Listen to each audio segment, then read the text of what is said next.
అద్భుతమైనటువంటి కార్యక్రమాన్ని రూపొందిస్తుంది. ఈ పోర్టల్ని ఇప్పుడు మాన్య ముఖ్యమంత్రి వర్యులు గౌరవనీయులు శ్రీ నారా చంద్రబాబు నాయుడు గారు లాంచ్ చేస్తారు. P4 పోర్టల్ లాంచ్ చేయాల్సిందిగా కోరుతున్నాను.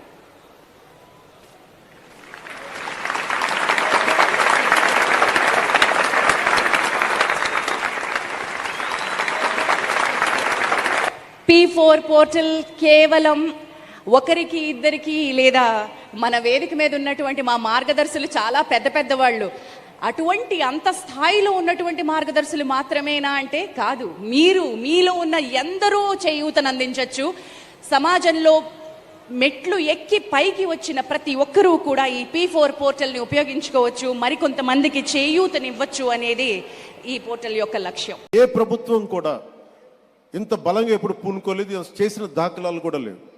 వ్యక్తులు చేస్తుండొచ్చేమో, కానీ దీనిని ఒక ప్రభుత్వం నుంచి ఇలాంటి పథకానికి శ్రీకారం చుట్టినందుకు మనస్ఫూర్తిగా శ్రీ గౌరవ ముఖ్యమంత్రి శ్రీ నారా చంద్రబాబు నాయుడు గారికి మనస్ఫూర్తిగా వారికి హ్యాట్స్ ఆఫ్ తెలియజేస్తాను. ఎందుకంటే 90s అంటే ఒక నాయకుడు, ఒక పొలిటికల్ లీడర్ వచ్చే ఎన్నికల గురించి ఆలోచిస్తాడు, కానీ ఒక నాయకుడు, ఒక నిజమైన ఒక విజనరీ లీడరు వచ్చే తరం కోసం ఆలోచిస్తారు.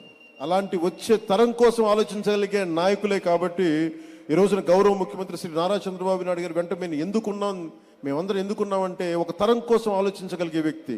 ఇప్పుడు ఒక తరం కాదు, 2-3 తరాల కోసం ఆలోచించే వ్యక్తిగా ఉన్నాం. అందుకని వేదిక పైన ఇక్కడున్న ఈ బంగారు కుటుంబం, ఈ పాలసీకి ఉన్న వాళ్ళందరూ చూడండి, చిన్నపిల్లలందరూ ఇంకా ఇంటర్ చదువుకుంటున్నారు. వీళ్ళందరికీ నాకు పరిస్థితి బాగలేదు కానీ నా బిడ్డల పరిస్థితి బాగుండాలని ఏ తండ్రికైనా ఏ తల్లికైనా ఉంటుంది. వారికి ఎలాంటి చేయూతనివ్వాలి, ఎలాంటి సలహాలు ఇవ్వాలి, కొన్నిసార్లు ఆర్థికంగా కావచ్చు, కొన్నిసార్లు ప్రత్యేకమైన పరిస్థితులు కావచ్చు, ఏమిస్తే బాగుంటుంది అనేది ఈ నలుగురు కలిసి మనకి అటు ప్రభుత్వం తరపు నుంచి, అటు ప్రైవేట్ రంగం నుంచి, అటు ప్రజలు కలిసి పనిచేయటం, ఇది చాలా చాలా ఒక గ్రేట్ ఇనిషియేటివ్. మనస్ఫూర్తిగా ఇది ఒక వినూత్నమైన కార్యక్రమం, ఇది ఒక కొత్త ప్రయోగం.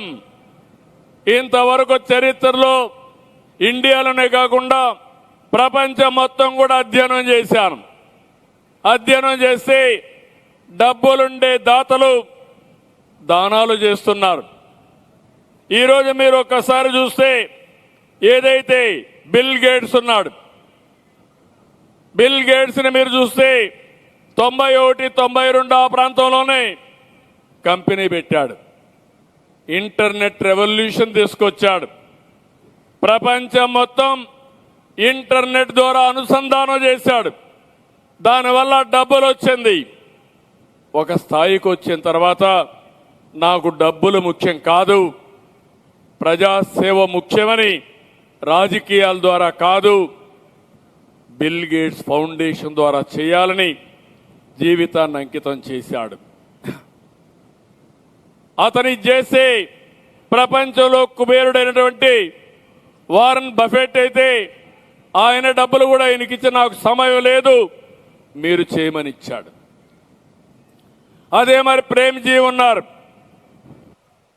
విప్రో అధినేత, కొన్ని వేల కోట్ల రూపాయలు చారిటీ ఖర్చు పెడుతున్నారు. టాటా ఫౌండేషన్ ఉంది, వాళ్ళు కూడా ఖర్చు పెట్టే పరిస్థితికి వచ్చారు. ప్రపంచంలో చాలా మంది ముందుకు వచ్చారు. ఇప్పుడు గవర్నమెంట్ కూడా CSR పెట్టింది. వచ్చే లాభాల్లో 2% సేవాభావంతో ఇలాంటి కార్యక్రమాలు చేయాలి, చారిటీకి ఖర్చు పెట్టాలని తీసుకొచ్చారు. అయితే ఈరోజు పనులు చేస్తున్నారు. కొంతమంది ఆరోగ్య విషయంలో పనిచేస్తున్నారు, కొంతమంది పేదవాళ్లకు చదువు కోసం అక్కడక్కడ ఇస్తున్నారు, కొంతమంది వాతావరణం కోసం పనిచేస్తున్నారు. కానీ ఈరోజు నేను ఆలోచించిన విధానం ఇది డబ్బులతో పరిష్కారం అయ్యేది కాదు, మనసు పెట్టి పనిచేస్తేనే పరిష్కారం అవుతుంది. ఈరోజు ఇక్కడికి వచ్చినప్పుడు మీరు ఒక విషయం గుర్తుపెట్టుకోవాల్సింది, ఒక 2-3 ఎగ్జాంపుల్ చెప్తాను. ఈరోజు మనందరి స్ఫూర్తిదాత అంబేద్కర్ గారు ఉన్నారు. అంబేద్కర్ గారికి తెలివి ఉంది. 12వ సంతానం. కానీ ఆయనకు అనుకూలమైన వాతావరణం ఆ రోజు లేదు. అంటరానితనం ఉంది, అవమానాలు ఎదుర్కొన్నాడు, కానీ పట్టుదలను వదులుకోలేదు. అలాంటి సమయంలో ఎవరో ఒకరు అండగా ఉండాల్సిన బాధ్యత కూడా ఉంటుంది.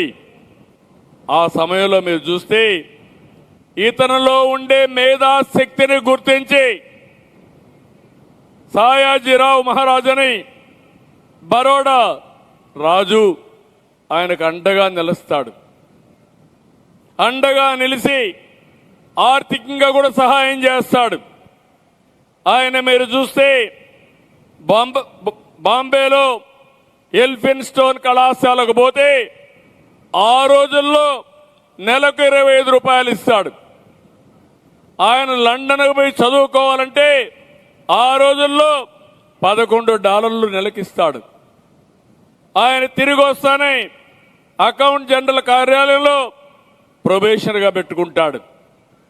అక్కడి నుంచి మీరు చూశారు ఆయన న్యాయవాదిగా, ఆర్థికవేత్తగా, సామాజిక సంస్కర్తగా చివరకు భారత రాజ్యాంగాన్ని రాసి ఇప్పుడే కాదు భవిష్యత్ తరాలకు కూడా ఏమి కావాలో అందజేసిన శక్తి, మేధావి అంబేద్కర్ అని చెప్పి నేను మీకు తెలియజేస్తున్నా.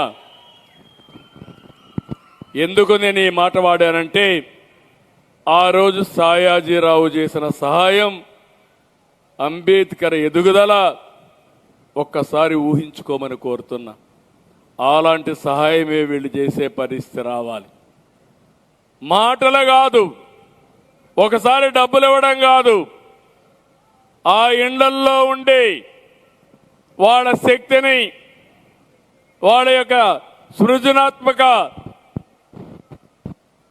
ఆలోచనలన్నీ కూడా మీరు అర్థం చేసుకుని వాళ్ళని ఏ విధంగా చేస్తే బాగొస్తారో మీరు గైడెన్స్ ఇవ్వాలి, మెంటర్ చేయాలి. ఇప్పుడు ఆ పిల్లలిద్దరు చూశారు. ఒక అమ్మాయి MBBS చేయాలి, ఇంకో కుర్రాన్ని చూశారు, వాడు రాడ్ బెండింగ్ అంటే వాడి జీవితం నాశనం అయిపోవాలనా? ఒక ఇంజనీర్ కాలేడా? ఒక చిన్న మంచి ఉద్యోగం సంపాదించలేడా? లేకపోతే ఒక స్టార్టప్ కంపెనీ పెట్టుకోలేడా? మీరు నేనే తెలివైన వాళ్ళమా? కాదు. మనకు అవకాశం వచ్చింది, అందిపుచ్చుకున్నాం. వాళ్ళకు అవకాశం రాలేదు, చిన్నప్పుడే వాళ్ళ ఆశలు చంపేసే పరిస్థితికి వస్తున్నాం. అందుకే ఆలోచిస్తున్నా పబ్లిక్ ప్రైవేట్ పార్ట్నర్షిప్ తీసుకొచ్చి, ముగ్గురిని పీపుల్ పార్ట్నర్షిప్ తీసుకొచ్చి ఒక చరిత్ర రాయడానికి శ్రీకారం చుట్టాలని ఈరోజు ఈ కార్యక్రమానికి నాంది పలికాను.